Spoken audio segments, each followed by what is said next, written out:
And what's going on, Read My Lips people? We are back. So, in case you haven't heard, Andrea Ocasio-Cortez is not in favor of UBI.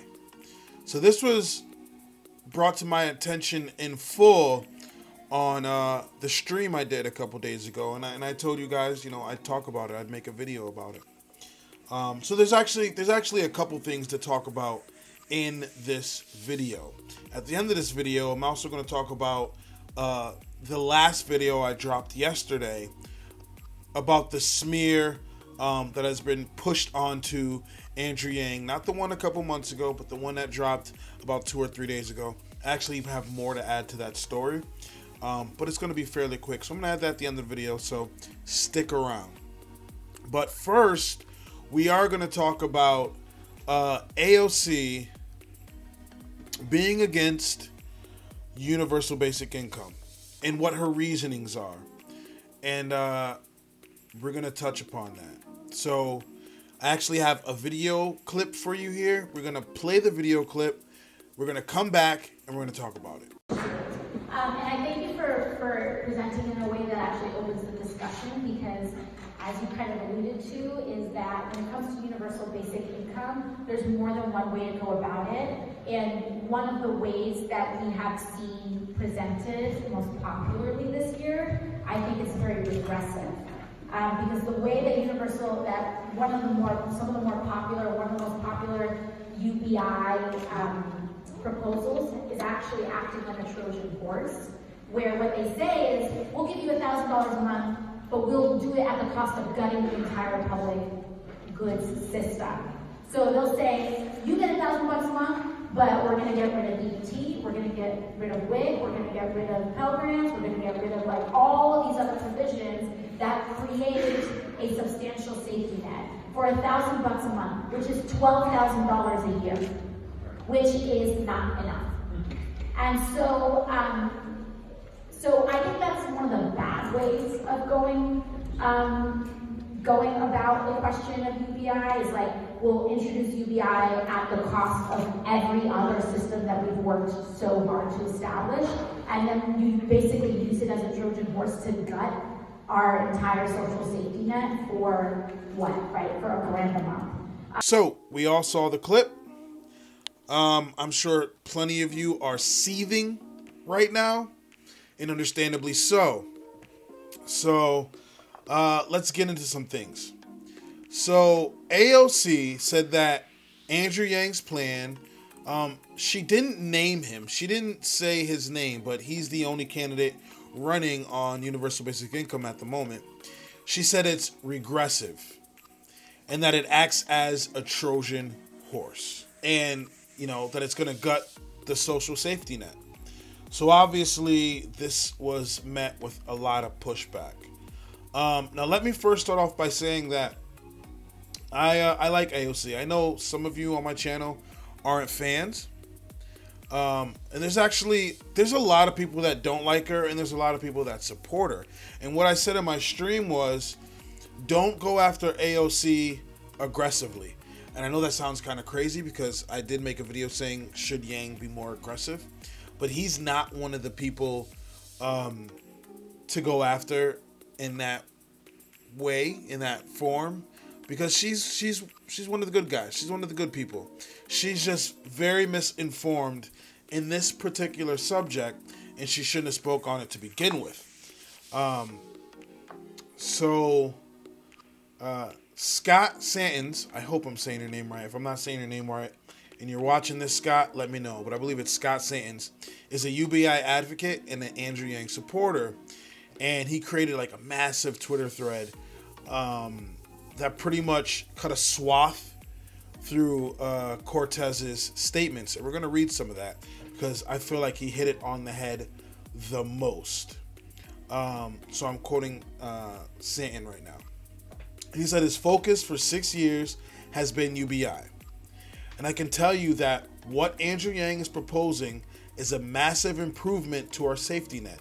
As proposed, it will reduce poverty among the entire population as much as Social Security reduced poverty among seniors, it would change lives. So let's stop right there. He's saying UBI would be as effective and as important as Social Security to a lot of people. Just like Social Security saved and changed the lives of senior citizens, UBI could do that for a massive amount of people. So he makes, I like how he started that. He brings up a pretty good point. He continues. He said that the criticism of Yang's UBI of $1,000 per month preventing people qualifying for assistance is also true of the federal jobs guarantee and the $15 minimum wage, which are proposed by candidate Bernie Sanders, whom Cortez has endorsed. Now, that was a whole side of the issue I didn't even realize. But from the jump, I've said I was against federal jobs guarantee. Now I agree of the spirit of the federal jobs guarantee, but I don't think it's better than universal basic income. So I'll reiterate that. I don't think Bernie's idea is a malicious one. I just don't think it's the better option. And when we have somebody presenting the better option, that is UBI, of course, logically, you want to take that one. But he brings up a good point. So federal jobs guarantee would prevent assistance for people from getting assistance, and that's an interesting way to look at it. And my other issue, it's weird. Just speaking on the $15 minimum wage for a second. So I am all for a minimum wage increase. I think it actually makes sense. I think it's only right because wages have been stagnant for an incredibly long time, right?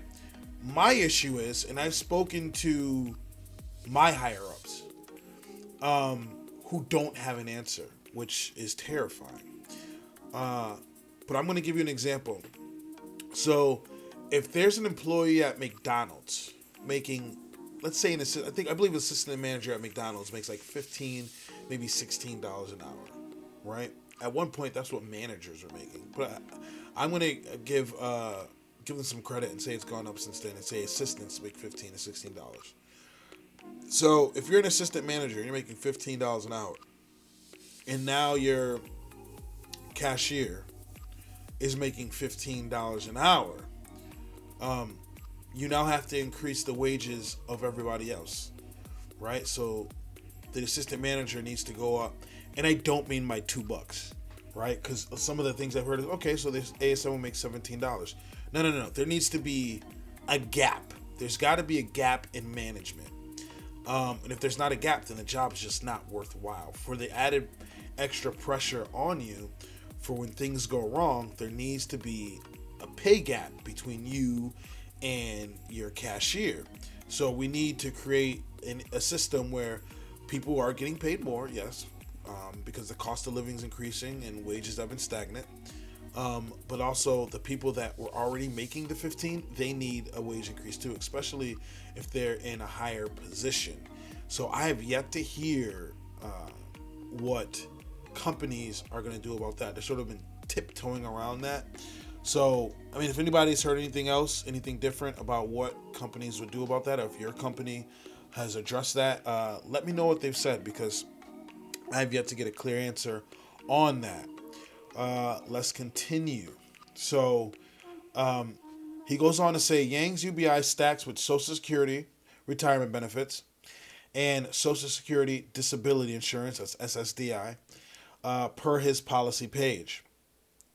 But supplemental security income, which is SSI, which is a means-tested program, does not stack with his UBI, meaning anyone collecting SSI would not receive it should they opt in to Yang's proposed UBI. So if you're getting SSDI, that will stack with Yang's universal basic income. But if it's SSI, you will not. Okay? The exclusion of SSI is a common criticism of Yang's proposal, rebranded the Freedom Dividend, and some suggest this means the plan is no longer universal. According to statins claiming claiming that means-tested programs like Supplemental Nutrition Assistance Program, SNAP, I'm sure you're all familiar with SNAP, and Temporary Assistance for Needed Families, TANF, must exist in addition to UBI, continues to force the conditions of the programs. It means the UBI proposal is not universal. So, pretty much the criticism is that since if you have SNAP or TANF, we're going to call it TANF, that you will not be receiving the freedom dividend, that it's not universal. Now, from what I understand, you can either opt in or opt out of the freedom dividend. And people on SNAP, from what I understand, that's only worth like a couple $100, like anywhere from like $125 to like $500 or something like that worth of benefits, which obviously is less than the $1,000. So I'm assuming majority of people, which when polled, majority of people want the universal basic income that are on these programs, for being honest, would opt into the UBI, because the UBI is more than what they're getting in benefits. Satin said Yang's proposal is not about gutting social safety nets, but about recognizing the inherent flaws. What we need is trust, Satin says. He concluded the thread with an assurance that Social Security would exist alongside Yang's proposed UBI, and noting that it would help both seniors and those disabilities currently on SSDI.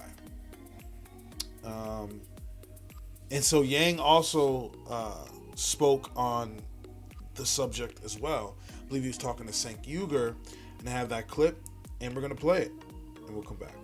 What are the different welfare programs that you would end or bring down the level of funding for to do universal basic income? I would not touch any of our existing programs. The Freedom Dividend is meant as a complement. Now, it is the case that if you were to opt into the Freedom Dividend, then there's certain cash-like programs that you would be foregoing benefits from. But if you enjoy your current benefits, we would not touch them. All right, and what are the ones that you would forego if you went into UBI? No, they're the cash and cash-like programs where if you're getting essentially a cash subsidy that is restricted to, for example, heating oil or food, then you would be choosing to forego those benefits. So like SNAP, for example. Yes, but if you look around, the vast majority of the recipients on those programs are getting less than $1,000. They're getting around $500 or $600, and it's restricted. And if you talk to them, they live in fear of losing their benefits at any moment because there are almost always reporting requirements and case managers and administration involved that they're afraid if they don't report or fill out the right form that they're going to lose it. So let's summarize this up. I'm moving shit. All right, let's summarize this up. Cortez went on the offensive with UBI. Yang addressed it when he was talking to Cenk Uygur. I don't think he was addressing Cortez in that instance. I believe that conversation with Cenk Uygur was before, right? But that just means it's been out there. I don't think Cortez has done her research. I really don't. And again, I'm just going to say, I don't think she's a bad person. I think she's got her heart in the right place in many instances, but she just doesn't know what she's talking about. And I don't think she really went out and talked to people about universal basic income, because she did, she'd get a much different story than the one she's presenting on stage. She really needs to go back and look at it again. She needs to go back and rethink this. And I understand she's Team Bernie, which I expected her to be. But at one point, Bernie also supported universal basic income. Don't be surprised if in the future, if Yang isn't president of the United States for whatever reason, because we're idiots. If he isn't, don't be surprised when you see more candidates talking about universal basic income, because it is popular. Yang made it a popular thing. People like this, and people like that idea. And I think Cortez is making a mistake, and she's wrong. And look, in a lot of instances, these social safety nets keep people stuck.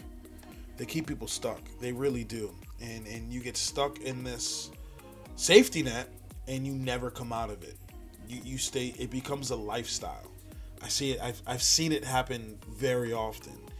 And it really infringes on people's ability to progress further in life. So it's good for, temporary purposes, but universal basic income would set people up to do much, much more than now. But yeah, I'm pretty sure the average, I'm actually going to look it up, the average SNAP a person gets. Hold on. All right. So the U.S. Department of Agriculture says that the 21.3 million households used the SNAP program in March of 2017, and the average benefit per household was $252.67. I'll say that again, $252.67, or about $1.40 per person per meal. So you mean to tell me that people would rather have that than a cool $1,000 a month? Come on. Come on. Come on. I knew it was a minuscule amount. I knew the average was a minuscule amount. So, yeah, like I said, she's taking a lot of heat, and as she should, because again, I'll say it again, I don't think AOC was malicious. I just think she was uneducated on the matter, and what she should have said was, look, I really have to do more research into UBI. I don't know as much as I should know on it, but what I am proposing to people is federal jobs guarantee, and lay out a federal jobs guarantee. That would have made her seem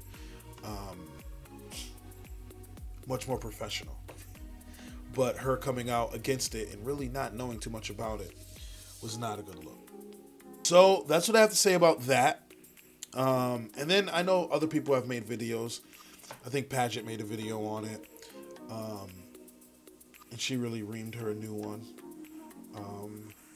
But from what I remember, she was like annoyed by it, but she wasn't like seething angry too. She was like annoyed.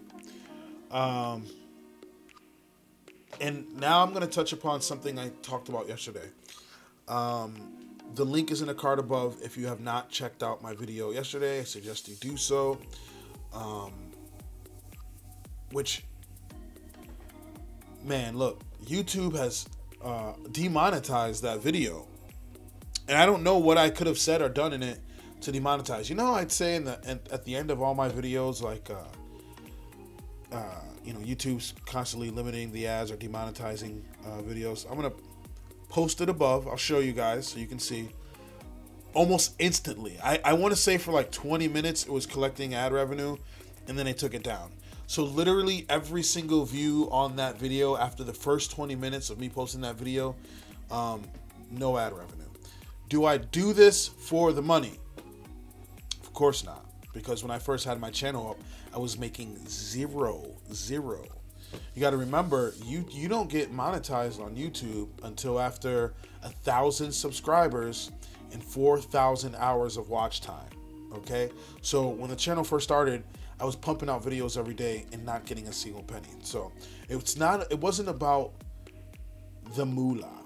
And it's not like I'm making a tremendous amount now, even with the monetization.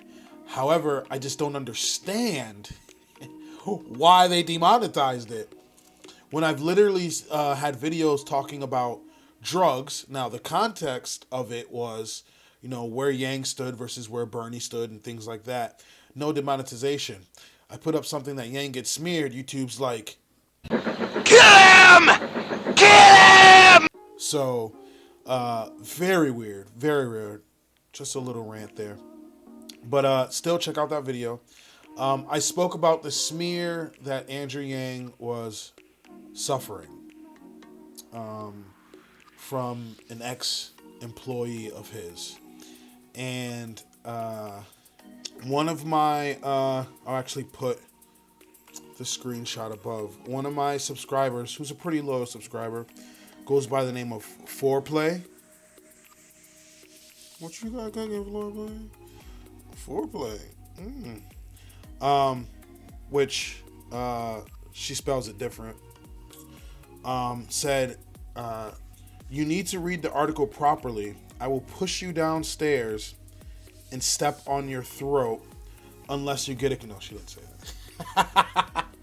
No, there was more to the article that she wanted me to that she wished I would have spoke upon, and I'm going to do that because you guys talk and I listen majority of the time, besides the people calling me a Russian asset. So, Foreplay, I'm going to speak on it. So, here's the rest of the story, and here's why I think the employee was lying. So it should be noted that her ex-colleagues called her a liar and, stated, and if you look at the story, that she was entitled and disgruntled. And she claimed she was paid less than her male colleagues in a similar role. Now listen, when you do things like this, it does not help women's case for the pay gap and the pay disparity when you get false claims like this, because it actually exists. But the ones like this are the ones that get the headlines and make people look bad. Stop doing this shit. It was revealed by the other colleagues that the two men she was talking about had higher positions, and that was why they were paid $125,000. She complained to Yang, so Andrew raised their salary from $87K to $102,000. Now, first and foremost, I wouldn't have did it. I just wouldn't have. That's not humanity first, which Foreplay says. It's so funny to say Foreplay. This took a twist. It's so yet like Yang to say, humanity first and give her that raise, because honestly, I wouldn't have. Because you're complaining that somebody in the higher... If I were to go and say my regional manager makes more money than me, I need a raise, they're going to be like... You sit down or leave. I don't care which. Do whatever you want. Right? Like, it's just... It's weird that they even paid attention to her. But humanity first, and he gave her the raise. Okay, Yang. She then decided to move to DC with her boyfriend and work remotely. According to the company's policy, Yang reduced her salary by 30% for working remotely. So this is in the policy. When you first sign up to a company and they have you sit there and fill out and look at all the paperwork, and you probably got to do it annually. It was in there. I'm sure she was aware of it. It wasn't a new thing. And so, per company policy, he reduced her salary by 30%. While working remote, she complained again about her salary, and Yang fired her. Mind you, she was working remote, going to school part-time, and her tuition was covered by Andrew Yang. This gets juicy. So she was just entitled as fuck. And Foreplay really wanted me to speak on that part of the story. And after looking at the video, it's true, I didn't go into detail about that, and I should have, so that's why I did that here. Which makes me just double down, and even more so that, she was lying. When people do make claims like this, you got to pay attention to them, though. When people make claims like this, and you got to look into it. And that's what we did. And she's a liar. So, I don't want to get too much into it. I did that last video. Again, click on the link above and go check out that last video. I get into, a bit more there. And that's where all the conversation is. Also, something else I'll address since I have your attention. I get oftentimes comments telling me not to talk about things like this. And that's just not being true to yourselves, and that's not being true to the situation. I had a couple comments from the last video, like, don't talk about it. Like, or let sleeping dogs lie, or don't bring this back up, let's move on to something positive. This is called news and politics. It's called Read My Lips, News and Politics. If it's news, I'm going to talk about it. And I'm going to let you in on a little something. I chose to ignore something, and I caught a lot of heat for it. For people outside of Yang Gang. For people whom, I respect, who may be supporting other candidates, and things along those lines. I caught a lot of heat for it. What am I talking about? I'm talking about the math pack. I never spoke on that. If you go through my channel and look, I made a conscious decision to not speak on the math pack, which Yang was they were trying to give Yang a lot of heat for. And that was noticed by other people. And I don't want to say they called me out for it, but they've brought it up. You didn't speak on that math pack with Yang and stuff like that. Because I didn't want to shine any negative light on Yang, because a lot of people have issues with super PACs, and I'm not going to get into why, and that's a whole different video, but I didn't speak on that. And they were like, you got to cover stuff like that. You can, cut a swath through the other people's arguments about it, but you got to speak on that. And they're right. So, when things like this happen, I will speak on it. And if it's bullshit, guess what? I'm going to call it on its bullshit, just like I did with this young lady that was trying to smear Yang. Because that is why we are different from the CNNs and the Fox Newses and MSNBCs. We have to be true to ourselves, and we have to be real. We have to talk about these things. Ignoring it and turning your face to it isn't going to make it go away. It's just not. So yeah, for those people that think like, it's not helping Yang out, or, let's only stay positive, that's not living in reality, because the thing existed, it happened. And when you ignore it, other people realize that you're ignoring it. Like, you're not fooling anyone. When you don't speak on these things, when you're a channel that supports Andrew Yang, like I do, I literally stopped doing news on everything else, and I dedicated my channel to Andrew Yang.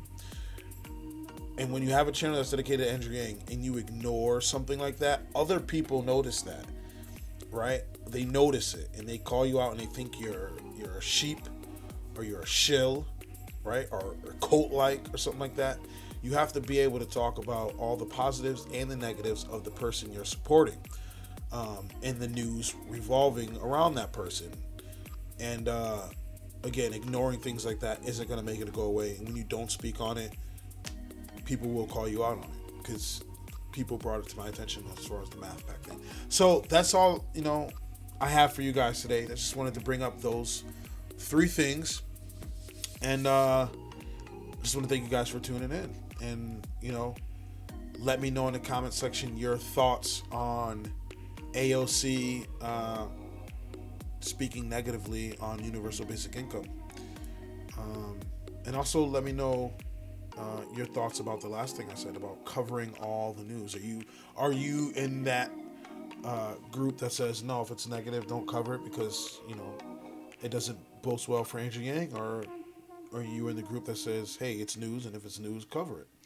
Let me know in the comment section below. So if you like what you see, you like what you hear, please like, comment, and subscribe. I'd really appreciate it.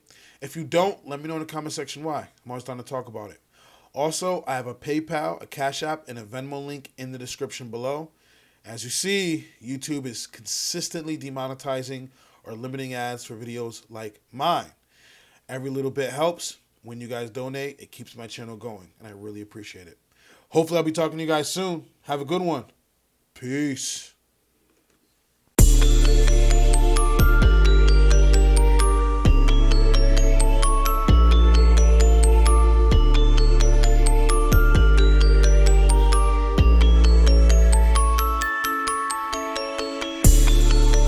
My girl was in the club, yeah, we're feeling down to be, yeah,